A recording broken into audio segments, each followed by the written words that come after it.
Festival স্পেশালের নাম করে ভারতবর্ষে প্রায় 12,000 বিশেষ ট্রেন পরিষেবা দিচ্ছে ভারতীয় রেল। তারপরেও এক অদ্ভুত ছবি ধরা পড়ছে একাধিক স্টেশনে।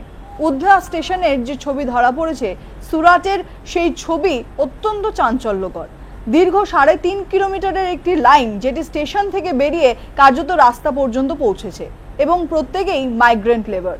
তারা প্রত্যেকে এই লাইনের মাধ্যমে ট্রেনে উঠবেন এবং সেই ট্রেনগুলি বিশেষ ফেস্টিভ স্পেশাল ট্রেন।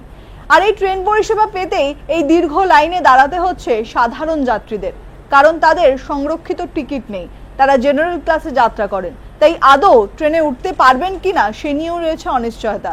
তাই দীর্ঘ এই লাইনে দাঁড়িয়ে নিজেদের গন্তব্যে পৌঁছানোর জন্য অপেক্ষা করতে হচ্ছে আমাদের গতিমান ভারতের সাধারণ মানুষদের।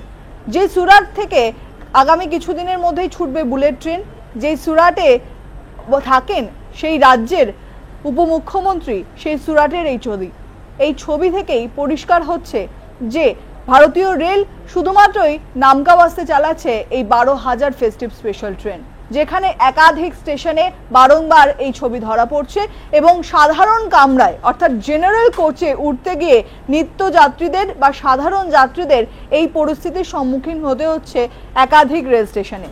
তবে এই উধনা স্টেশনের ছবি সত্যি চাঞ্চল্যকর, কারণ এই 3.5 কিলোমিটারের যে লাইন তা দেখে মনে হচ্ছে কার্যত রেশনের লাইন দিয়েছেন সেই সাধারণ মানুষগুলো, যাদের কারোর কোলে বাচ্চা, কেউ অসতিপর মানুষকে নিয়ে সেই লাইনে দীর্ঘক্ষণ ধরে অপেক্ষা করছেন শুধুমাত্র নিজেদের গন্তব্যে পৌঁছানোর সুনির্দিষ্ট ট্রেন ধরবেন বলে।